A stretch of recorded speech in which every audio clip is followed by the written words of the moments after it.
오늘은 성목요일입니다. 성목요일은 예수님께서 제자들과 마지막 저녁 식사를 하시는 자리에서 성체 성사를 세우시고 성체를 이루고 구원의 신비를 거행할 성품 성사를 제정하신 날입니다. 교회는 예수님께서 당신의 사제직을 사도들과 우리 사제들에게 주신 날을 해마다 기념하며 성목요일을 사제의 날로 지냅니다. 먼저 사제의 날을 축하드리며 한 해 동안 교구의 모든 사제들을 많은 위험과 유혹에서 지켜주시고 건강을 허락하시어 2021년 성유축성 미사를 함께 공동으로 집전할 수 있도록 큰 은혜를 베풀어 주신 하느님께 감사를 드립니다. 또한 한 해 동안 파견된 본당과 특수사목지에서 코로나 감염증의 어려운 상황에서도 사제직을 충실히 수행해 주신 교구의 모든 신분들의 노고와 헌신에 깊은 감사를 드립니다. 오늘 우리는 청주교구에서 사목하셨던 최초의 방인사제 각영자 최양욱 신부님 탄생 200주년 매우 뜻깊은 해에 성목요일 사제의 날을 이렇게 함께 맞이하였습니다. 최양욱 신부님은 어떤 분이십니까? 최양욱 신부님은 우리가 언젠가는 천국에서 만나 배우게 될 하느님 아버지를 이 세상에서 이미 만나 배운 분이십니다. 제 신부님의 7번째 서한에는 제 신부님께서 이미 이 세상에서 하느님을 배운 감동적인 실화가 기록이 되어 있습니다. 제 신부님께서는 1849년 12월 입국하신 후 중국에서 걸어온 거리를 빼고 5,000리를 걸으셨습니다.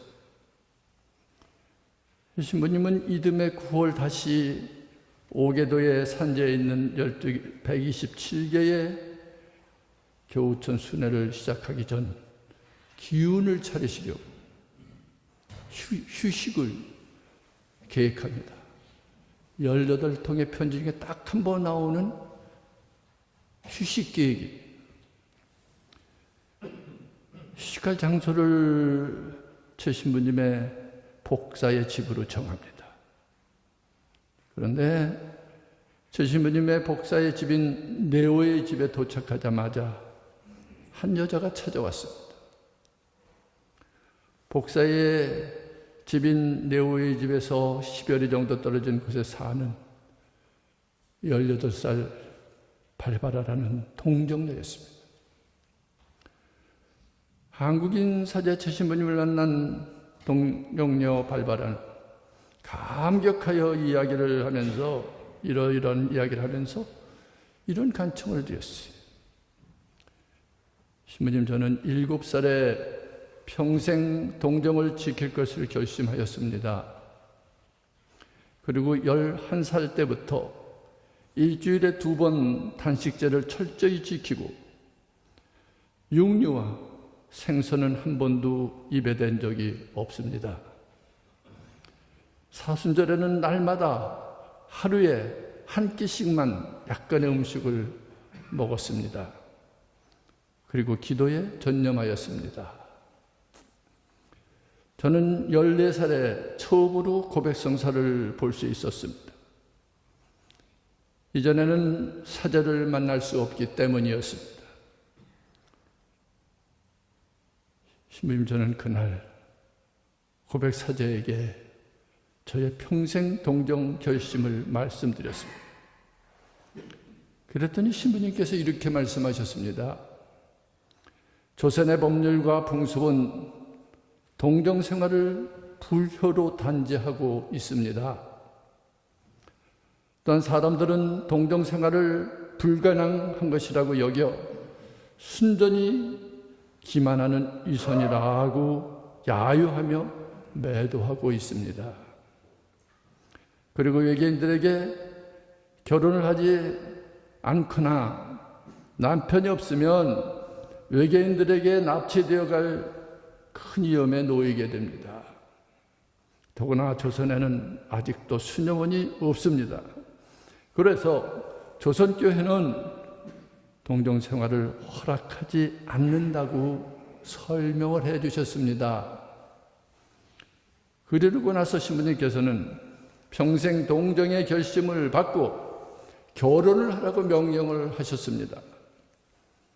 그러나 저는 하느님을 더욱 순수하고 더욱 열렬하게 섬기고 싶어 평생토록 동정을 지킬 결심을 고집하여 고백소에서 그냥 쫓겨났습니다. 그리고 제가 계속 제 뜻을 굽히지 않고 불순명하자 저뿐만 아니라 저의 부모님도 성사를 받지 못하도록 성사 금지 처벌을 내리셨습니다. 신부님, 저는 방희 신부님이 이곳에 오셨다는 소식을 듣고 기쁨에 넘쳐 한숨에 단숨에 달려왔습니다. 신부님 고백 성사를 보고 싶습니다. 그리고 성처를 모시고 싶습니다. 이 이야기를 들은 최 신부님은 마음이 찢어지는 고통을 안고 이렇게 대답을 합니다. 발바라, 이 지역은 나의 관할 구역이 아닙니다. 더구나 주교님께서 막은 수홍사를 사제인 내가 풀어줄 수 없습니다. 내가 발바라의 소원대로 구해성사를 주고 소홍차를 모시게 해줄 수 있는 단 하나의 유일한 길은 발바라가 죽을 위험에 있을 때뿐입니다.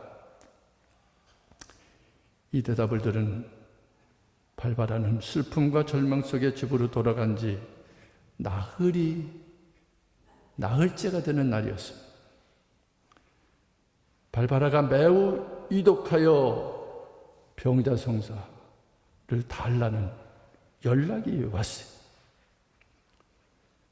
최신부님께서 황급히 달려가 보니 발바라는 갑작스러운 발병으로 죽음의 위험 속에 놓여 있었습니다. 최신부님은 발바라가 그토록 염원하던 고백성사와 병자성사를 그 자리에서 줍니다. 그리고 그 자리에서 병자 발바라를 위한 미사를 정성껏 봉헌합니다. 발바라는 그토록 갈망하던 성체를 그 미사에서 노자성체로 모시고 평안히 세상을 떠납니다. 발바라가 갑자기 병을 얻은 지 나흘 만에 일어난 일이었습니다. 최항업 신부님은 자신이 목격한 발바라의 이야기를 존경하는 누그레자 신부님께 써보내면서 이 실화의 대미를 이런 말로 끝맺습니다. 스승님, 저는 여러 해 동안 발바라의 죽음에서 느낀 것처럼 하느님 사랑의 감정을 충격적으로 느낀 적이 한 번도 없습니다. 이 말씀에는 최 신부님께서 사랑의 하느님을 배운 뜨거운 감격과 충격이 함축되어 고스란히 담겨 있습니다. 최 신부님은 하느님을 본 것입니다. 최 신부님은 동정녀 발바라에게 오신 하느님을 배운 것입니다. 당시 조선사의 상황과 교회의 상황 때문에 주교와 사제들은 어쩔 수 없이 동정생활을 결심한 발바라에게 냉혹하고 가혹했지만 하느님께서는 지극한 사랑으로 발바라를 감싸주셨습니다.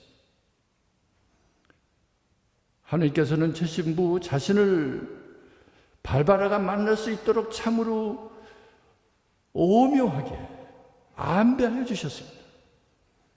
그래 동정의 결심과 영광을 간직한 채 선종할 수 있도록 하느님께서는 최선의 길을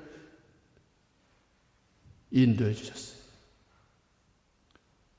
최영업 신부님은 우리가 언젠가는 우리의 삶을 마치는 날에 천국에서 만나 뵙게 될 하느님 아버지를, 하느님의 놀라운 사랑을 이 세상에서 배웠고 엄청난 감격과 충격을 받았습니다.